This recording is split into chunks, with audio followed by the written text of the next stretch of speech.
any difficulties whatsoever accessing that folder or those recordings, just drop me a line and we'll get that sorted for you. So I'm delighted to introduce our session today on challenging culture and to introduce you to our panel. Now, unfortunately, we had some bad news. Katie Hannon is unfortunately unable to join us today. So apologies for that, but I am delighted to say that we do have Professor Kate Kenny and Dr. Tom Clonan with us, and we've got plenty to talk about with Tom and Kate today. Just to introduce you firstly to Professor Kenny, who's going to facilitate the session, and then I'll hand over to Kate to introduce you to Tom Clonan. But Kate is full professor of business and society in NUIG Galway. She has held research fellowships at Harvard University and also at Cambridge Judge Business School, and has been researching whistleblowing in organizations since 2010.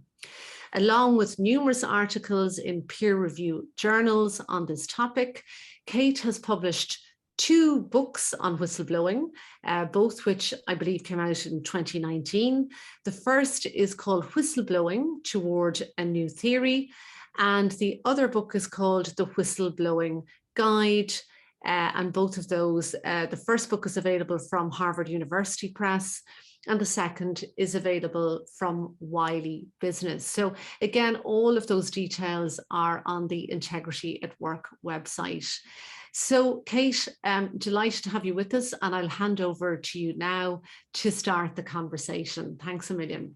Thanks so much, Stephanie. I hope you can hear me okay. And I'll just briefly introduce Dr. Tom Clonan, our guest today. So Dr. Clonan is an academic at TU Dublin, a writer and a journalist. He's an independent security analyst and provides defence and intelligence analysis for international broadcasters.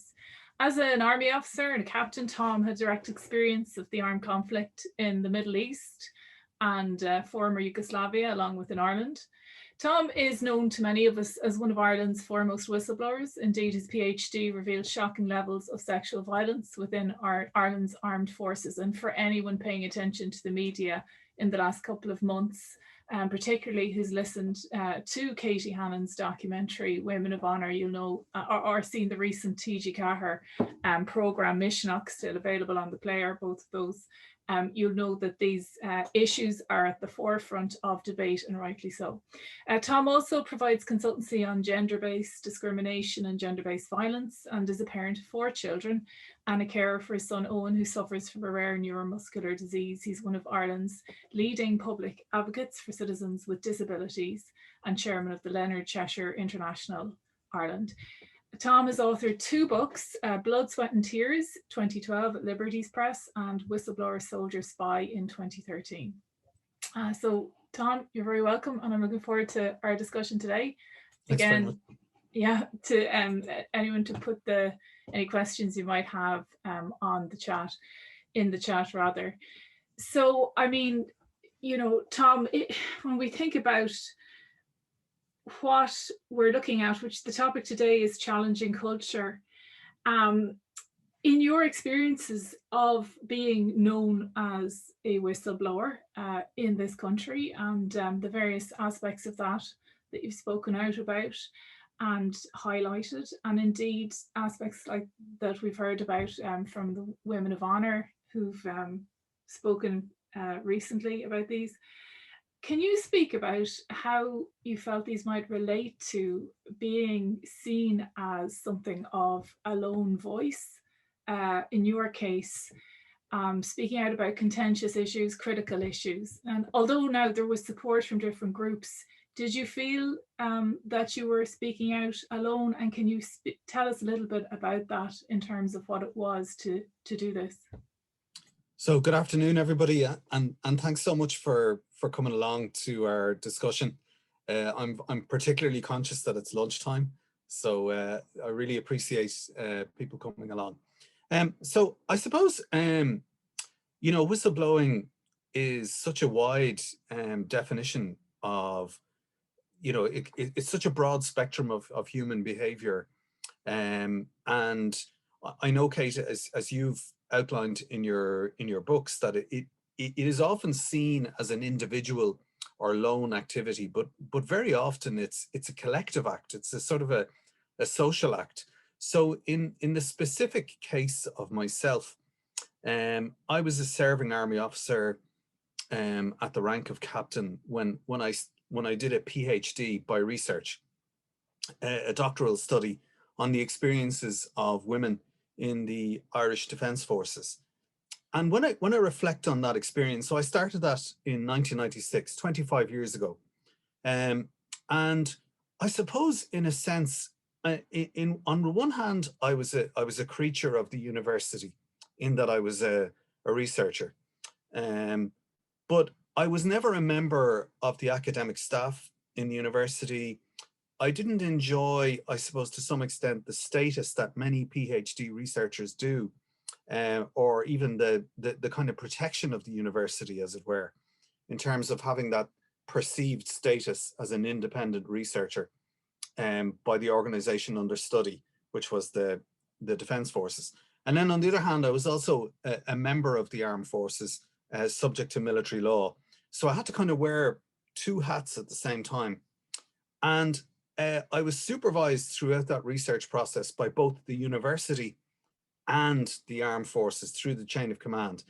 And in the case of the university, my research was supervised by my team of supervisors who had direct oversight of what I was doing, and then by the postgraduate research committee within the university, who, after 2 years of my research, referred it to the registrar. So he would be one of the members of the senior leadership team of the university, who in turn referred my work to DCU's solicitors, who at that time I think were Arthur Cox. So unusually for a research student, I was being supervised by more than one organization. So in that sense, I wasn't acting alone. I was part of a much wider collective of oversight and governance. In the case of the military, my commanding officers, the brigade commanders, are at command level, right up to the level of chief of staff, were aware of the work that I was doing, and I required their sign-off to complete the work. And I suppose both institutions imposed certain conditions upon me. In the case of the military authorities, by direct order of the chief of staff, I was directed to complete the research in the normal way. So there was no, luckily, no, if you like, confidentiality clauses imposed on the work. There was no restriction placed on its publication. And the military authorities were very keen that the work be lodged to the library in the normal way and published in an academic repository where it sits to this day. So in terms of that part of the process of gathering all of the data on my colleagues' experiences, what were the experiences of my female colleagues, that was very much part of a wider collaborative effort, and right up to and including examination of the doctoral thesis and its publication in the library. It was when I communicated the findings to my, the final concluding set of findings and recommendations to my colleagues, that's when the journey became a solitary one, I suppose. So on graduation and completion of the work, when I communicated the findings, which unfortunately, tragically, included findings of very, very high levels of sexual harassment, sexual violence, sexual assault and rape, my former colleagues reacted very, very negatively and in a very adversarial and confrontational way.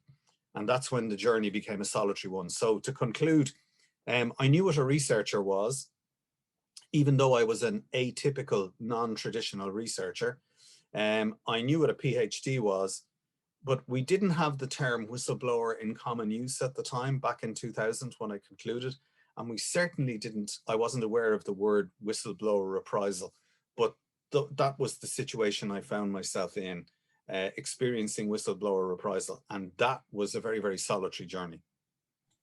Thanks, Tom. I mean, so the way you've described that seems incredibly important from the perspective of challenging culture and incredibly pertinent for right now, because we're at a time in my reading where laws are changing, policies are mandating now organizations to, in certain sectors, have speak up systems, to do all the institutional and systems bit of encouraging speaking up.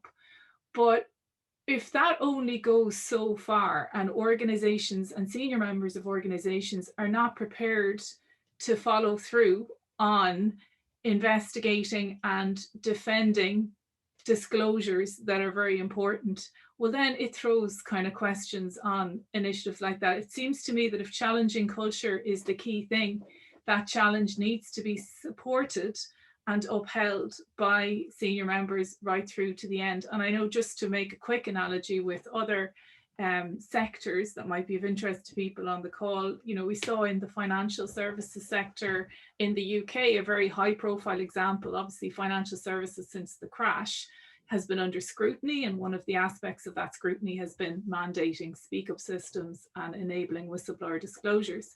But after 2 years of doing that kind of implementation, we learned from initial research that in many cases organizations were putting systems like that in place, but they weren't really providing support or resources or training for ordinary staff in the banks to ensure that they could follow up. And we also had a very high profile case, the CEO of Barclays Bank, who kind of went against all of this supposed new culture and actually tried to reveal the name of a whistleblower not once but twice. So what I'm hearing is the importance from a challenging culture point of view of putting your money where your mouth is. There's no point in sort of encouraging people to go so far with disclosures if the support isn't there for them when they do.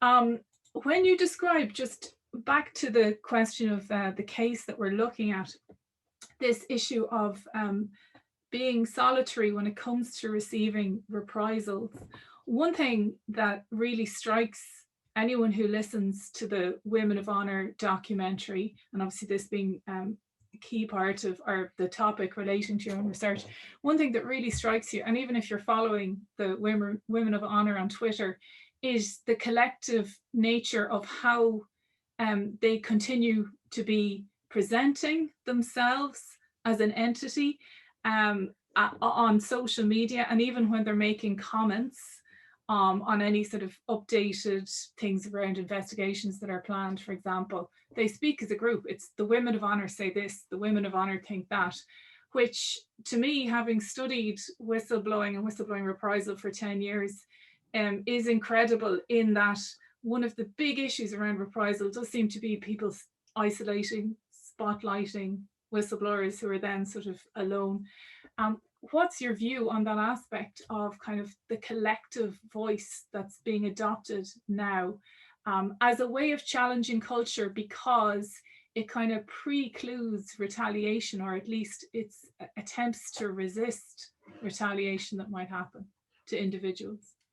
Well, I think it's an incredibly powerful phenomenon. So for our audience who may or may not be familiar with this, the Women of Honour are a group of survivors who were targeted for abuse within the Defence Forces, and they featured in a radio documentary aired by the national broadcaster RTE on the 11th of September this year, in which Katie Hannon presented, the experiences of these women. And in my experience, so my research was published 21 years ago, but this is the first time in 21 years that I have seen survivors of harassment and abuse in the Irish Armed Forces actually come out and speak on the record and be identified. And that's an incredibly courageous act. And very, very difficult for all of them involved, because when they do that in such a public way on the national broadcaster, they're revisited by the trauma of what happened to them, and their family members and their loved ones are revisited by it, because it's a matter of public record. So I think RTE and Katie, unfortunately Katie can't be with us, that was an extraordinary achievement on Katie's part and the team behind the documentary. And so obviously the Women of Honor felt that they could trust Katie and with their stories and with the trajectory of what ought to happen next. And I think insofar as I know, because I would have very limited contact with the Women of Honor, they haven't experienced any reprisal in the way that I did as an individual. And I would see that as evidence of huge progress. In addition to that, they've received an immediate meeting with the Minister for Defence, Simon Coveney, in which he publicly apologized to the women for what had happened. And also the Secretary General of the Department of Defence has met them, and she also has apologized. And the Women of Honor have on the record expressed confidence and faith in the Secretary General and the Minister to actually get to grips with this issue now. So I think it's really, really powerful that the Women of Honor have spoken up in this way. And again, in a sense, it's part of that collective dynamic I was talking to you about earlier, in that the state broadcaster is involved. It's journalists engaged in an act of public service in bringing from the unknown into the domain of the known, in contributing to knowledge about issues that are of the utmost ethical, categorical, moral and ethical imperatives, i.e. anything to do with gender-based discrimination or gender-based violence. So it's an extremely important development, and I take great comfort from it, in that, in terms of the reprisal component that I experienced, it's easy to direct reprisal at one person. I think it's impossible to silence the Women of Honor, and they will in turn empower other groups in other organizations to step up and come forward and be heard. So generally speaking, from a societal perspective, I think we've moved quite a considerable distance in the last 21 years. We're in a much better place than we were 21 years ago. We've a better vocabulary, we've a better understanding of who whistleblowers are and the public good that they contribute to. With specific reference to the armed forces, to the defence forces, to Óglaigh na hÉireann, I take comfort in the fact that the Chief of Staff, the new Chief of Staff, Sean Clancy, has indicated, his support for the Women of Honor. He's acknowledged them. But if I could just say one thing, I saw something really significant on RTE television last night. There was a news bulletin which covered the Representative Association of Commissioned Officers, their annual delegate conference in Naas, and a serving officer, a young female officer, sorry to use that military term, but a young woman who's a serving officer in the Defence Forces, a lieutenant, she was able to say openly on camera, on the record, that this is a contemporary current issue within the organization and that needs to be dealt with. So that represents a paradigm shift in terms of how willing the organization is to have this conversation and to move forwards. And so I would commend, the Representative Association and the Defence Forces more generally for allowing an environment where this conversation can take place, and it really needs to take place. So yeah. I would see those as encouraging sort of factors in relation to how a culture can change and move forward. That's fascinating. And I think in the same news bulletin, or at least there was a survey with the results yesterday or the day before, showing almost unanimous, very strong support for those cultural changes as well within serving defence forces. I think that's fascinating what you mentioned about other sort of whistleblowing efforts, or people making efforts to disclose in order to challenge cultures, not learning from and being inspired from these kinds of collective movements. I think the global Me Too movement has been illustrative in a number of ways for whistleblowing situations that even go beyond gender-based violence and sexual harassment. So there's some strategic operational aspects, for example, the Callisto Project, ideas around being able to record one's disclosure before it's made public or before it's actually kind of opened as a disclosure. And only when a number of individuals record similar disclosures about a similar pattern of wrongdoing are they then gathered and collected and moved forward. So it basically is a system, a kind of a software, kind of a way of enabling a disclosure to be made collectively without people having to put their head up above the parapet and expose themselves to reprisals. So there's interesting kind of moves in that respect. There's actually, before we move forward, I do want to bring up a question that's been asked, because it actually relates to what you've been just speaking about, Tom. One of the people in the Q&A, and thanks very much for raising the question, asks why such serious crimes were not reported to the appropriate authorities, or were they? And that's obviously kind of a question that comes up a good bit when it comes to whistleblowing. And I know that from the point of view of the training in integrity at work, the Transparency Ireland and others do, it's critical to sort of ensure that appropriate authorities are informed as and when they need to be, when certain kinds of disclosures are being raised.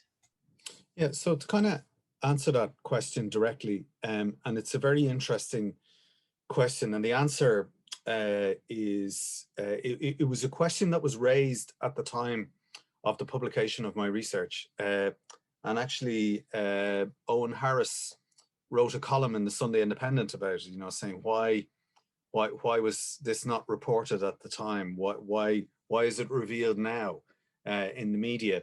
And the answer to that question resides in the culture within the organization of the Defence Forces. So in the latter half of my PhD journey, I interviewed 60 female personnel, a maximum variation sample of people who were senior to me in rank, some of my peers, people who would have been in military terms subordinate to me or of lower rank. So when I interviewed those 60 women, 59 of them reported some form of discrimination, bullying, harassment, sexual harassment, or sexual assault. Now, in another phase of that interview process, I asked them about reporting and reporting procedures and mechanisms. And unfortunately, in the Defence Forces at the time, the reporting procedures were not really fit for purpose. So it resided in a concept called the chain of command, where you would report breaches of military law to the person senior to you in the management structure, for want of a better expression. And very often the perpetrators were the person to whom you were supposed to report the offence. Now, of the 60 women, I think it was 57 expressed no confidence whatsoever in the reporting mechanisms. Many of them did report their experiences and these offences to the military police through their unit system, through the command, the unit adjutant, or whatever the unit authority was at the time. But in none of the cases did the women feel that their complaints were properly or competently investigated or dealt with. Now, so to answer your question, yes, these offences were reported under military law and through the chain of command, but with very unsatisfactory outcomes, and with little or no repercussions for the perpetrators.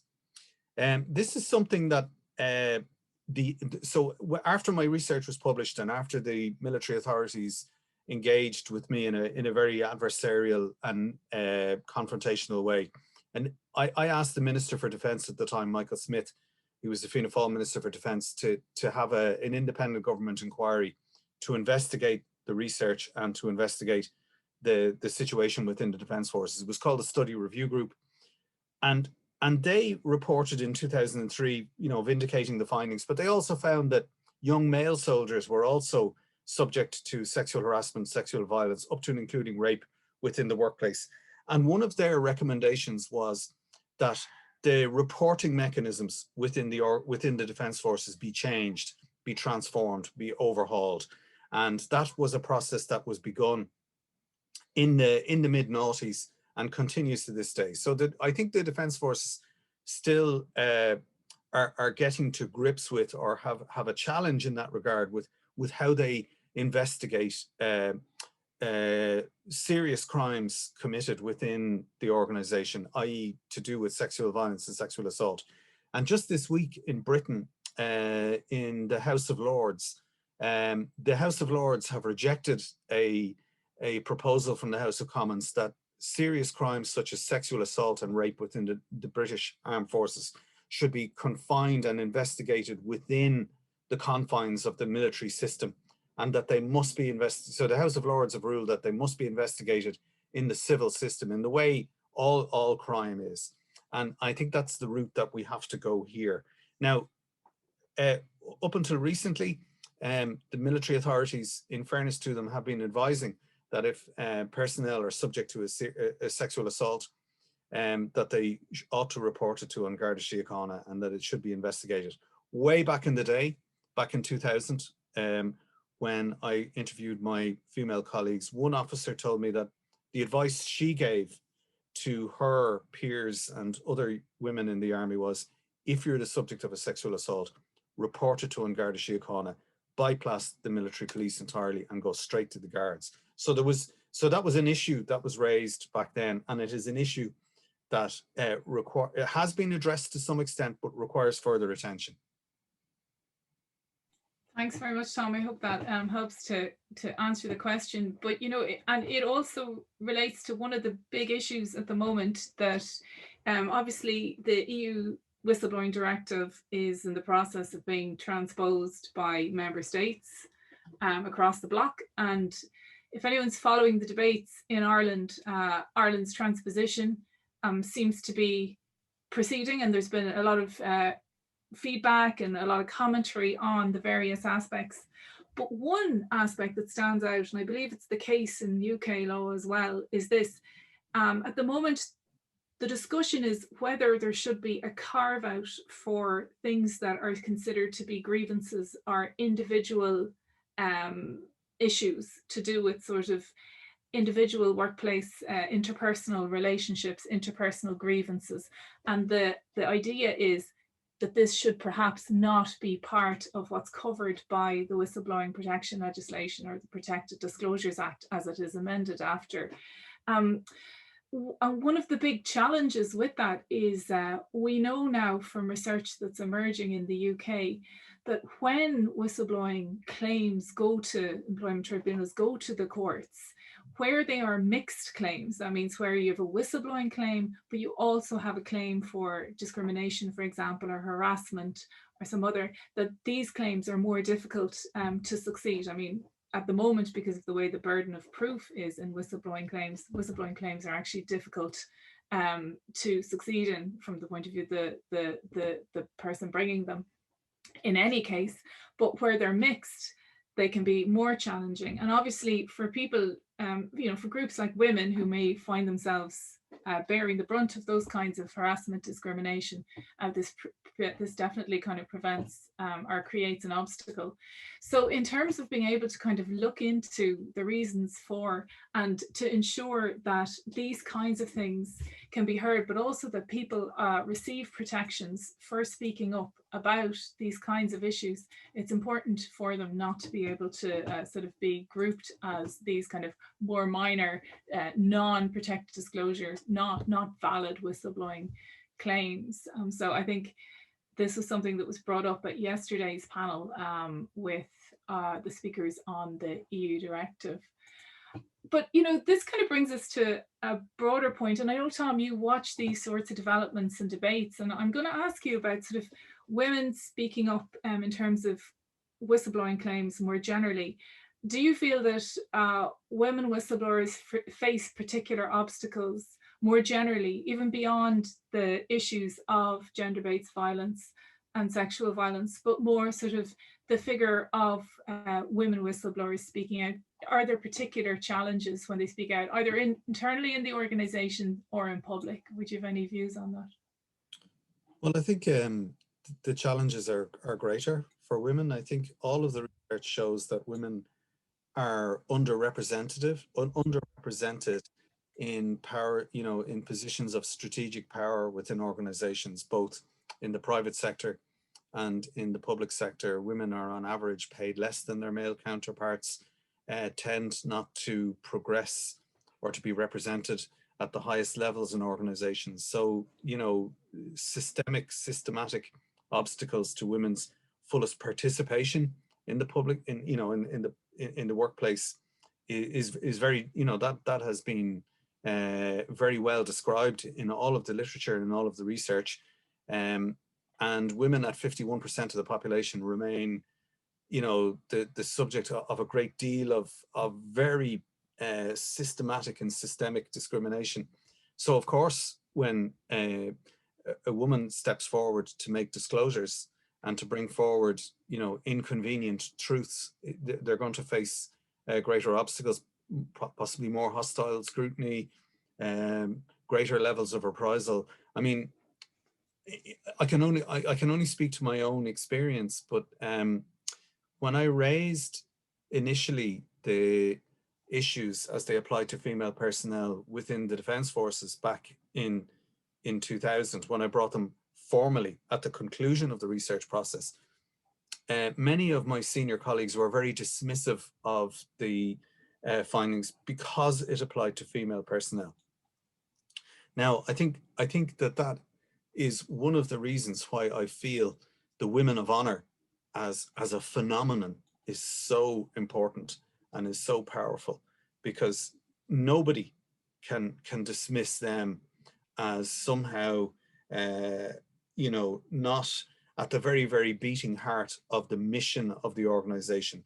I mean, the Defence Forces are an organization that's charged to defend and protect the state and its citizens against external and internal aggression. But it can't be said to be fit for purpose if it's not a safe place for women or other groups. I mean, the independent monitoring group, the study review group, found that young men were also vulnerable within that particular workplace culture. So, I mean, I'm only sorry that Katie isn't here, because I think, it's very important that women's voices are to the fore and are the main voices that are heard in relation to the issues that I happened upon 21 years ago. And I'm going to be, it's going to be really interesting to see who is charged with the independent investigation of the latest disclosures by the Women of Honor and the ones subsequent to that have emerged in the public domain since Katie's documentary was broadcast back in September. The team that comes in, I mean, there are rumors of it, perhaps some of the team that will come to investigate our situation might come from Canada, where they recently have sacked most of their general staff for inappropriate behavior or inappropriate responses to harassment and sexual assault cases. So, it's going to be interesting to see what the makeup or the composition of that independent review is going to be. What will its primary drivers, will they be women?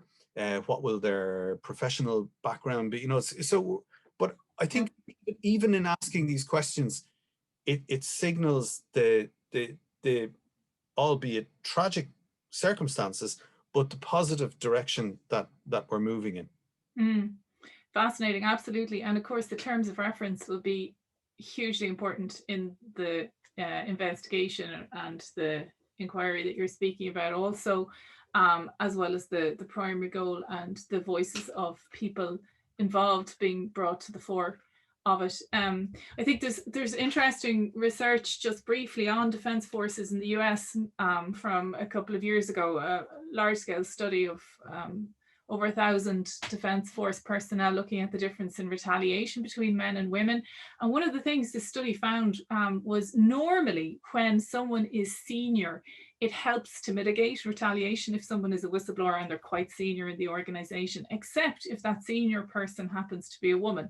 So oddly enough, the senior women whistleblowers felt their position didn't actually offer them any immunity or protection or any kind of shield, where it did for the males. And the authors explain this through social role theory. So what they're saying with it, this is Janet Neer and Marcia Michelli, some of the absolutely most experienced whistleblowing researchers in the world, been researching it from 1980s. But their theory was that the senior women whistleblowers created a kind of a conflict sometimes in the mind of the observer, in that people sort of almost sometimes expect the roles that they associate with certain kinds of person to apply, even if they're working in an organization. And even if those social roles of things like deference or not speaking out would conflict with their role as a senior member of the organization, the expectation is still there. And because that expectation has been, I suppose, confused by this act of whistleblowing, that retaliation ensues. So there's all sorts of odd dynamics going on that do need lots more exploration. But I suppose what we would say in the context of our session today is that for whether it's a man or a woman, anyone who finds themselves in this kind of situation, the advice and helplines that are available, including Transparency International, are an essential point of port of call, because of the complexity of these issues and the importance of getting good advice early on. But so just on this kind of more general point, Tom, I just wanted to ask you about your experiences of working as a journalist and the media landscape in Ireland. So on the global scale, one of the big debates and discussions around sort of whistleblowing at the moment is the various changes and shifts that are happening on the part of journalists and their capacity to help, support, as well as report the stories of whistleblowers. Do you have any sort of insights or have you any thoughts on that?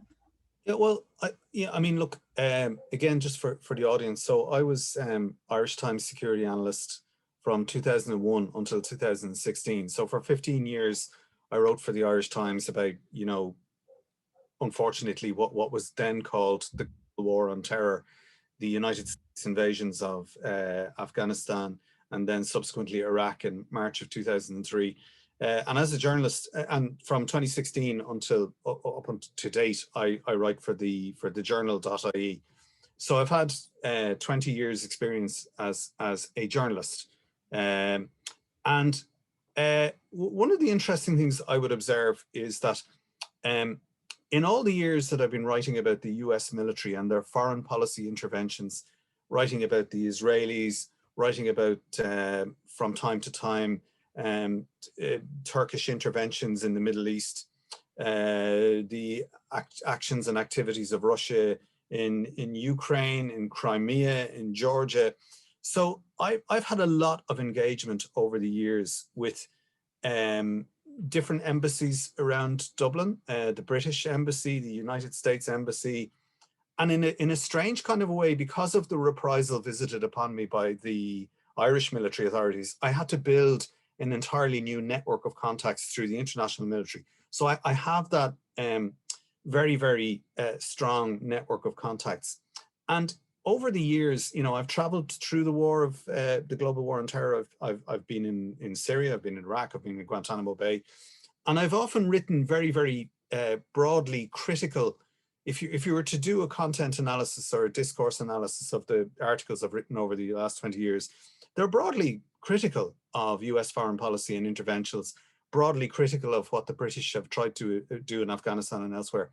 But I've never experienced any negative feedback from that. So I still have a very, very good relationship with all of those points of contact. It's very professional. They're capable of what I would call a frank exchange of views. We can agree to disagree. But over that 20-year period, when I write about anything to do with Irish matters, And I first came across this, if people recall, the very heavy snow we had back in 2010, where the country went into deep freeze at Christmas. And there was a great deal of discussion about Ireland's emergency response capability. And so I wrote a great deal about that. It was the first time as a journalist I wrote about Irish issues, where Irish stakeholders were impacted by what I wrote. And again, it was a broadly critical, although I would say constructive, critique of how the government was. And oh my goodness, talk about negative feedback. I was collecting my daughter from school at the time, and I got a phone call from a politically appointed advisor to one of our ministers at the time, who, I mean, I didn't recognize the mobile number when it came up on my phone, but when I answered the phone, the abuse and the language and who the F do you think you are, and you will never ever, you know, attend a press conference under this particular department's authority again, blah, blah, blah. And so I said to the person, look, I don't know who you are. I'm not going to speak to you. I hung up and my phone kept buzzing. So the person involved kept texting using the same language. And it was a real learning point for me, because I understood then that this individual felt that there was no hazard for him in communicating this to me in writing, using all of the bad language. And that was my first insight into the environment in which Irish journalists operate. So the literature on journalism, particularly in the area of political economy, hypothesizes that the relationships between powerful sources, you know, government, An Garda Síochána, the court services, powerful big business, that, you know, it doesn't really lend itself to journalists speaking truth to power or holding the powerful to account. And many journalists, you know, theorists in journalism will say that journalists very often simply extend and collaborate with the discourses of the powerful. But I would have to say Irish journalists really do a very good job in a very, very difficult set of circumstances, because Ireland, you know, organically, because it's such a small community. So I think definitely because the business model of journalism is under a great deal of pressure, if one was to follow the hypothetical trajectories, our media would be very like Pravda, or our media would be very, if you like, domesticated, but it isn't.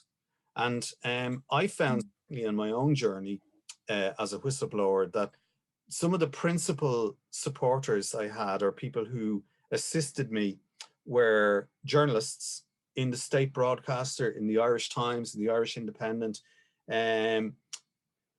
academics, fellow academics in that community, people like yourself and others, lawyers, members of the legal profession were very, very supportive. So I still think that we have a public discourse wherein which it is possible to speak truth to power in kind of more collaborative, more organized, in a sense, versions of whistleblowing. It is still possible. But I do think with the rise of digital media, we do have quite a polarizing and polarized public discourse, which kind of leads to cancellation, where a kind of an idea that disagreement is a bad thing, whereas I would hold very firmly to the idea that disagreement is a really good thing, and uncomfortable opinions, difficult positions, they're actually the nuts and bolts of what makes a functioning society, and are the most powerful engines for arriving at the truth. So I think even though it has gotten more difficult to speak truth to power for a whole pile of different reasons, and particularly in Ireland, I still think it is possible, and it's happening on a whole range of fronts, from housing and homelessness right across to, you know, what's emerging about our health service, its lack of capacity to deal with, you know, not just a surge in COVID, but just the general needs of a population of 5 million people. So I'm optimistic about the future. That's great. That's good to hear. And it's, you know, I guess it's down to the idea of, even at the UN Sustainable Development Goals, which is the big, you know, news at the moment, but they're very clear that a healthy democracy is only possible where you have healthy critique, and a free media is an essential part of that, as is enabling ethical disclosures and whistleblowing. Critique is absolutely necessary. in order to maintain the integrity of institutions. And I know in terms of the actual media, TI Ireland have done really interesting research and important research on assessing that aspect here in Ireland. But it's funny, when I would be chatting to people involved in whistleblowing advocacy in other countries and telling them about the various outlets here, or just things that have happened over the last couple of years, whether it's say Katie's work on prime time with regards to the Maurice McCabe story and how that brought whistleblowing to the fore, your own work, Tom, the Mishnock documentaries, Primetime Investigates, and I know, and as well as the state broadcasters, there's independent media, like for example the Tortoise Shack that you I think have appeared on, that have all been part of highlighting whistleblowing. And I'm told by colleagues overseas that this is, you know, proportionately quite a big emphasis and quite a big platform actually that Ireland has. Obviously, by no means ideal or enough, but at least it's interesting to hear those kinds of things. Yeah, so, but I think though, you know, I was thinking about our conversation this afternoon, Kate, and you know, like when I think back to my own status and role as a researcher, you know, the Universities Act of 1997 guarantees, enshrines in law, and protects academic freedom, you know, freedom of expression. Under section 14, paragraph 2, there's an absolute commitment in law that academics, so if I could just quote it, in their teaching, their research, or in any other activity, either outside or inside the university, you know, academics have the absolute right to question and test received wisdom, to put forward new ideas, and to state controversial or unpopular opinions. Now, that is also the case, you know, the guarantees for journalism. So people who speak truth to power have certain rights in law in a healthy democracy.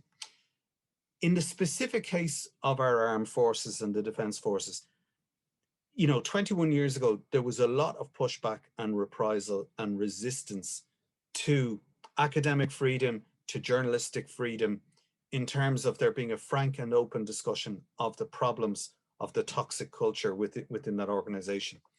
Now, that's why I'm reassured when I see that the Women of Honor and Katie have not experienced any reprisal insofar as I'm aware.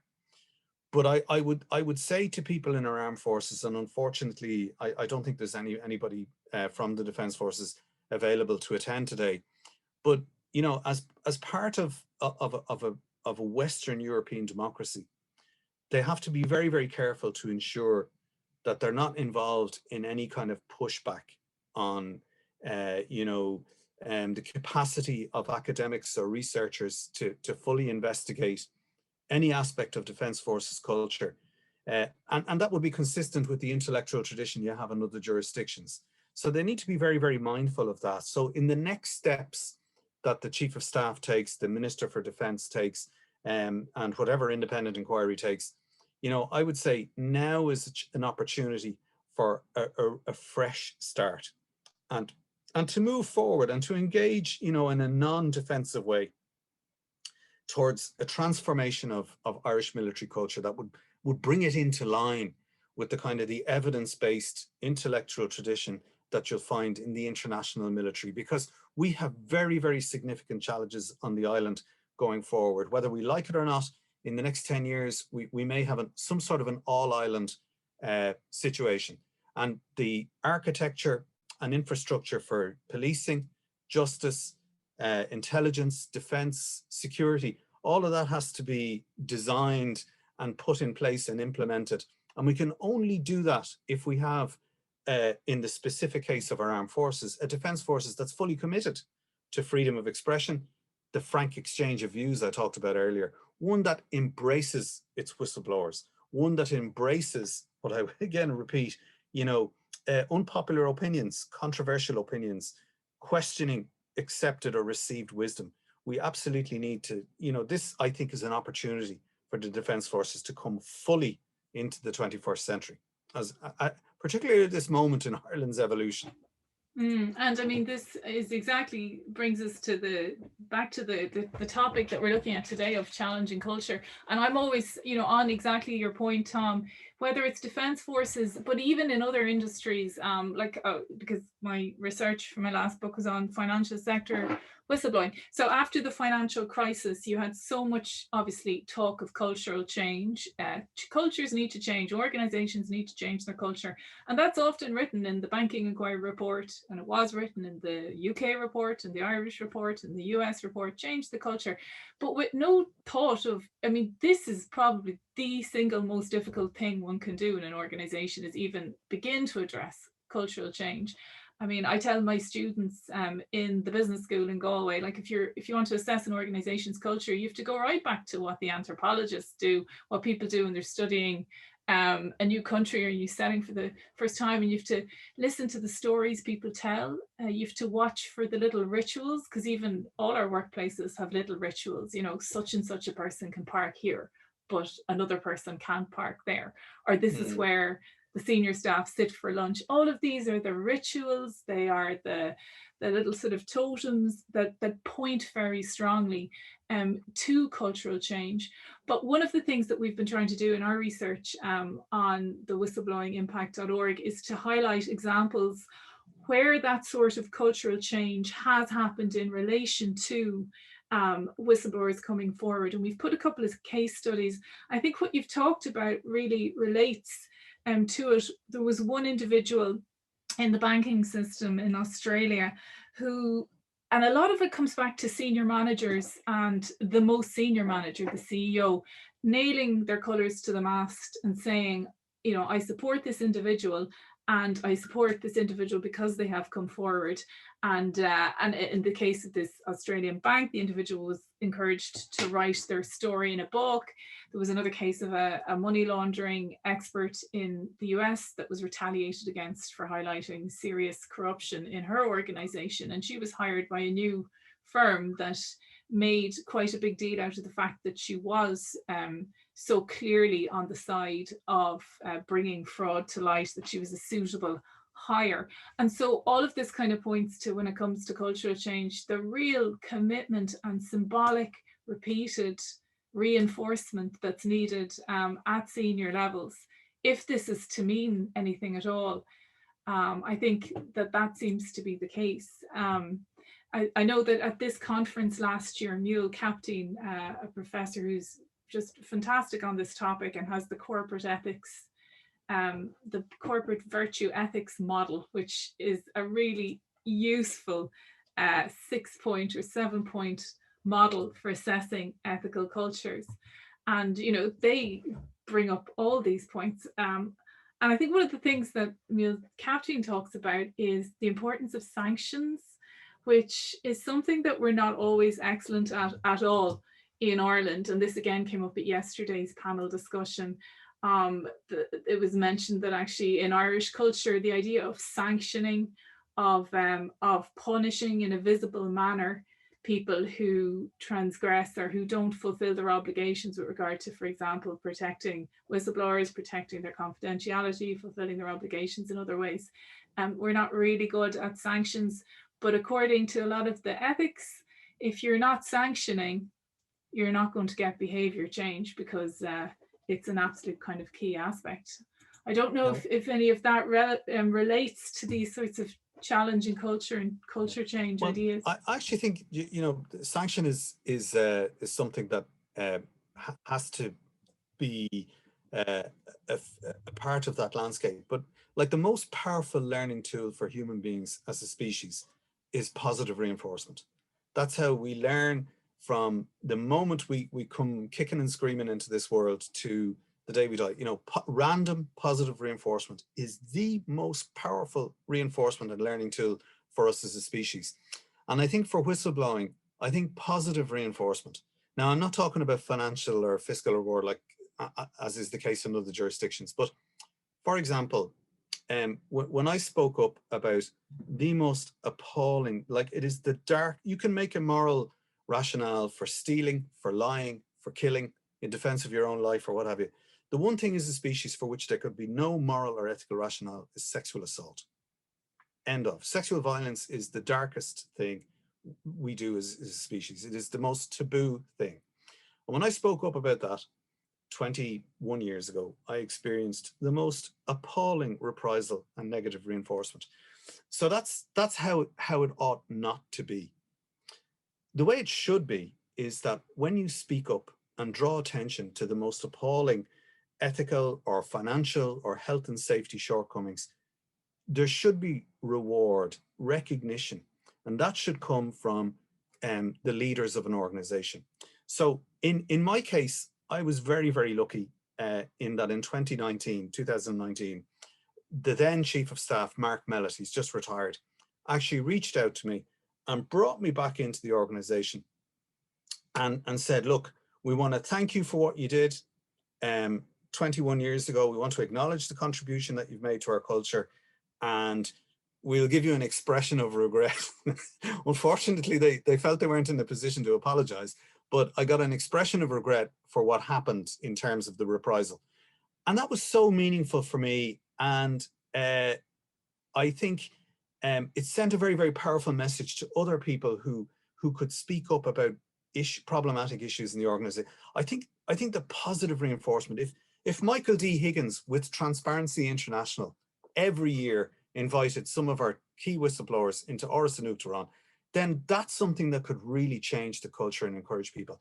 And that's why I take such encouragement from our new Chief of Staff, Sean Clancy, and military management, and at the Representative Association of Commission Officers, their conference, where they placed front and center the women of honor and, you know, constantly emphasized their bravery and their centrality to how we move forward. So I think that kind of positive reinforcement is absolutely key to how we move forward.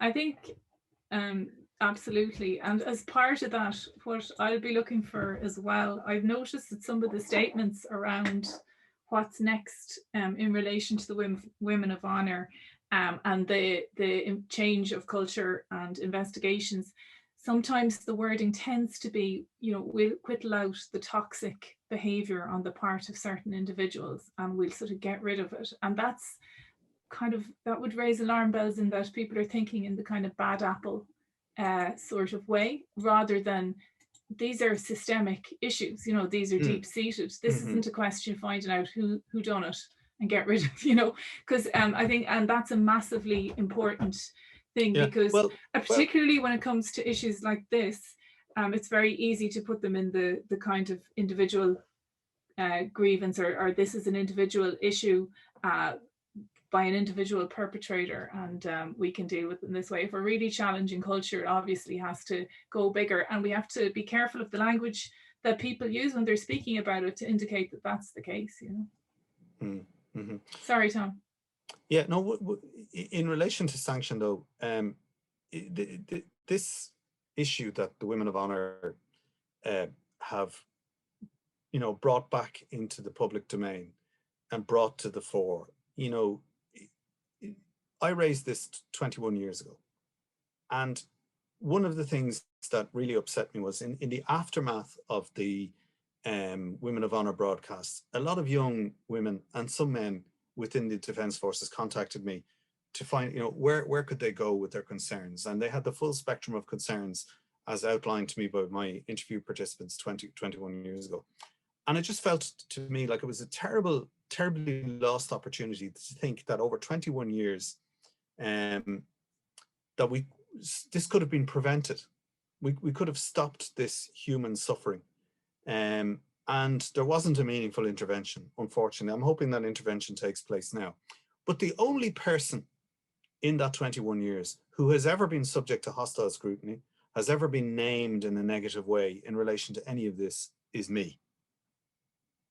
I'm the only person who has ever been the subject of reprisal, punishment, punitive actions, and that's something that has to change. So that's why I'm talking about how powerful it was when Mark Mellett emphasized the positive reinforcement. And I'm also conscious that many of the individuals who are involved in the negative reprisals taken against me have been promoted within the Defence Forces and now hold very, very senior positions within the organization. And I know that some of those individuals have expressed anger publicly through articles in the Irish Times, their dismay and their, their disgust that these issues are being raised again. And I would say to them and that community where you have this visceral anger, you really need to look at yourself in the mirror and ask, who should you be angry with? You certainly shouldn't be angry with the women of honor. You certainly shouldn't be angry with somebody like me. You need to direct your anger and your emotional and psychological energy elsewhere to try and get rid of this issue. And I'm hoping that that step change in behavior will take place. So there's a requirement for positive reinforcement, for leadership, but also to encourage in our armed forces a kind of a culture of reflection, a culture of where a frank exchange of views is possible, where disagreement is possible, and where an intellectual tradition is fostered in our defence forces that you'll find in other jurisdictions in the international military that will help to bring it into the 21st century and face not just this challenge, but all of the other security and critical challenges that will confront us in the next 10, 15 years. Thanks, Tom. I think that's absolutely the case. I see we have a question coming in. Is there, and please do put any questions that you have. We're coming into the closing part of our discussion, but we do have time for questions, so please do. So the question is there sufficient protection for those who may be wrongly accused of serious wrongdoing? I can begin, Tom, if I'm on that, or would you like to? Yeah. Well, I think that obviously being accused of serious wrongdoing can be is obviously a massive issue, and this is why I think that organizations that are going to take these procedures seriously do need advice, such as provided by Integrity at Work and other platforms, on how to deal with the process and the procedures fairly, so that anyone who is named or implicated in a disclosure is treated with in a fair and just manner. And so that's why having clear and transparent and planned procedures that are appropriate are so important. The idea from a legal perspective, obviously if somebody is named and in such a way that it's defamatory to them, there's kind of particular legal laws around defamation that would pick that up and give somebody sort of a right to pursue that. But I mean, from a practical point of view, organizations should be very careful to head that off by having robust procedures that ensure protection for the whistleblower, but also anybody named in a disclosure that is, only an allegation at the early stages and not substantiated. And I think there's good advice on how to conduct even more formal investigations when an organization is pursuing these kinds of things, to ensure that that natural justice procedures are adhered to when engaging with this. Tom, if there's anything else that you'd like to add on that, or I see that there's another question come in. Sure. No, just to very briefly say, of course, organizations, people who blow the whistle, or people who disclose acts of wrongdoing, and the organizations or institutions or individuals against whom such disclosures are made, there has to be a safe space or a safe environment for that discussion to take place, where all parties' rights are fully recognized and fully vindicated. Absolutely. That's something I feel very strongly about, because I have been the subject myself of allegations of unethical behavior with regard to my research. I have been subject to allegations around my motivation, around and this, you wrote about this in your book on whistleblowing, about how the act of reprisal is designed to rob a person of their identity. In my case, to destroy my identity and reputation as an ethical researcher, as a scholar, as an army officer, as a citizen, and even in one case as a parent. And that's something that Maurice McCabe experienced as a whistleblower. So I do have sympathy for people against whom disclosures are made, and absolutely there has to be an environment in which their rights are robustly defended. But it also strikes me that in the case of the perpetrators of systemic and systematic sexual violence in our armed forces, I'm not aware that I'm not actually aware that any of the perpetrators have been held to account or have been brought to justice. And in the case of the people who engaged in the whistleblower reprisal against me, none of them have experienced any sanction. In fact, and I know this, that many of them have been rewarded. And that's something that speaks to the culture of an organization. That's something that requires attention. Not in my case, because that's all over and done with now, but moving forward, there's an opportunity for the military authorities to show leadership. So I'm just going to briefly ask you, Tom, if it's okay, does Tom think that organizations, this is a question in our Q&A, that organizations that rely on a chain of command, obedience in brackets, have more of a challenge in preventing penalizations? So I guess that's that sort of more rigid, hierarchical chain of command, and how that might impact preventing penalization. Yeah, well, I think, this is a risk in some organizations. I mean, and you and I have discussed this in the past, where, like, I look at the Defence Forces, Óglaigh na hÉireann, they in 1922, when the British left Ireland, we inherited, the Defence Forces inherited all of the physical infrastructure that the British Army left behind. But for some reason, in the mid-1920s, the Free State Army adopted the cultural infrastructure that the British Army had left behind. And many of our Defence Forces regulations are a lift, a kind of a cut and paste of King's regulations of the British Army of the 1920s. And so there are some aspects of our Defence Forces that are an echo of British Army culture of the 1920s. So there's a big emphasis in training, certainly my experience as a cadet and training people myself, because I was completely immersed in the values and norms of the organization. There's an emphasis on, hierarchy, the fetishization of status and rank through rank, signage, dress, rank markings, forms of address, but a very pronounced emphasis on negative reinforcement, on punishment, on collective punishments. And that's something that really impacts on the ethical and intellectual formation of our leaders in the Defence Forces. So a lot of what passes for military culture in the Defence Forces is based on tradition. It's based on, this is how we've done things for decades. We're very proud of the way we do things. But, we need to move from that to an environment that is evidence-based, that is task-related, that is in step with that intellectual tradition you'll find in the international military. And that in its own way will contribute to an environment where, even though it is a hierarchical organization of necessity, but there will still be an opportunity for a frank exchange of views, which is really important when you're in a high tempo operational environment where your subordinates feel empowered to put up their hand and say, you know what, I don't think this is a good idea. And for that not to be interpreted as insubordination, or in my case, when I put my hand up and said, there's a lot of really unethical practice here, seen as disloyalty. We need to move into that space, and other organizations can learn from that. One of the things I found interesting since I left the army is, I thought the army was quite a hierarchical organization, but academia is similarly quite hierarchical, and there are the same risk factors in play in some of our universities.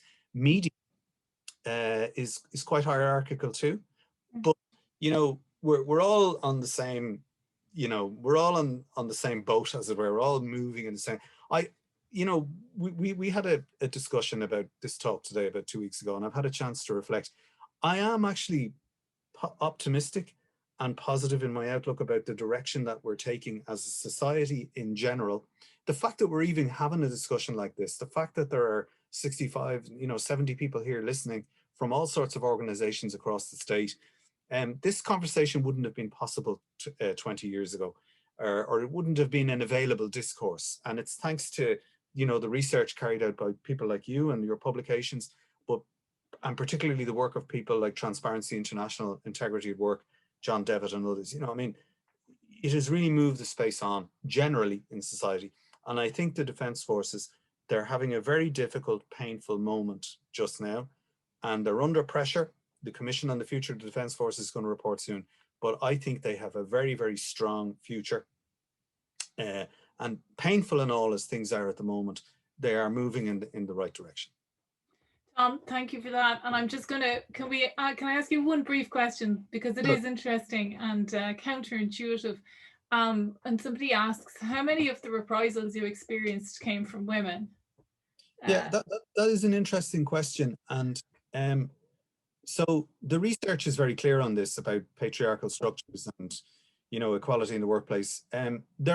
Women very often do collaborate with and extend patriarchal discourses. That there's absolutely no doubt about that. And women will participate in the sanctioning of people who act outside of a prescribed gender role. They'll often sanction other women who they feel are operating outside of what is perceived in the received sense to be appropriate behavior. In my own case, the reprisal that I experienced from female personnel has come exclusively from officers, which is, actually the vast majority of the reprisal per se has come from officers. I have never had a negative reaction from any of the enlisted soldiers that I worked with, or, you know, they're always extremely friendly. The reprisal I've experienced has come exclusively from officers, and the women who have been involved in acts of reprisal against me have been, in fact, senior officers. So that's, you know, that speaks to the issues that more broadly the Defence Forces have to address, because I raised these issues 21 years ago, and on the watch of these people, including these senior female officers, things have not improved for more vulnerable women and men within the organisation. So there's a serious ethical and moral issue at play there. And it is, as you said, it is kind of counterintuitive, but it's the minority, but it's certainly a case that there are. I know that in one of the literature sets that I read, you know, they talk about the handmaidens of the patriarchy, women who have to almost signal their loyalty to a patriarchal system very strongly, because they are, even though they're collaborating with and extending the discourse, they are at a very fundamental place. They're also subject to hostile scrutiny and more sensitive to that. That's true. We all absorb the norms, don't we, of the society. Even if the norms work against ourselves, we still aren't immune from them.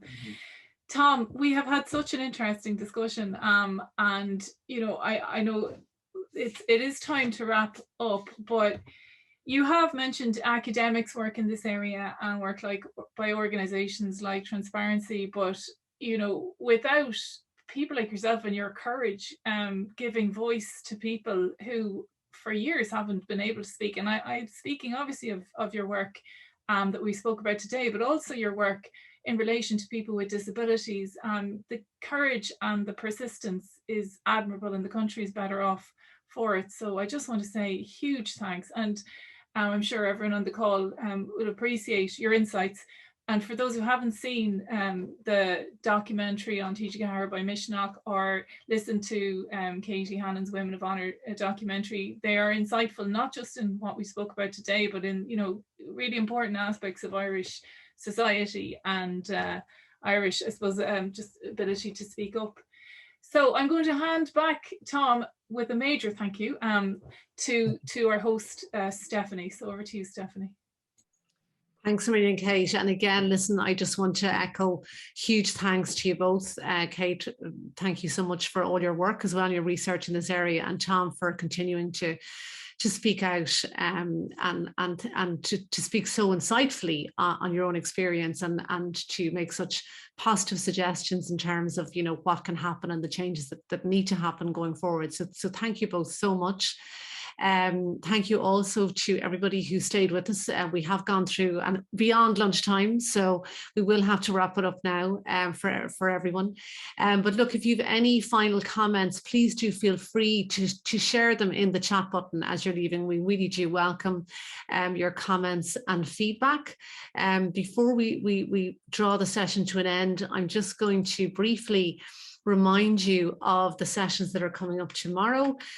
So we're kicking off at 9 o'clock in the morning with one of our insight sessions, a practical session around getting ready for the amended Protect Disclosures Act. So we'll be looking at some of the key changes that have been proposed in the heads of bill around the changes that will be implemented to reflect the EU Whistleblowing Directive. So that's going to be a really practical information-based session starting at 9 o'clock tomorrow morning with Dr. Lauren Kierans, Colleen Cleary and Clive Kelly. So please, we'll be sending you a reminder. So please do register for that session if you haven't done so already. And then at 1 o'clock tomorrow, we will be having a discussion on actually touching on a lot of the themes we've talked about already today, encouraging integrity in the workplace. And we'll be joined by Jade McDonough from the Irish Bank and Culture Board, Dr. Daniel Milan from Trinity College, Leo Martin from the Good Foundation, and Peter Van Veen will be our facilitator on that session tomorrow. So thank you so much for attending the session today. We've really enjoyed having your questions. Kate and Tom, final thank you to you, and look forward to seeing you both again at a session in the future. Thanks, Stephanie. Take care. Thanks, everybody. Thank you.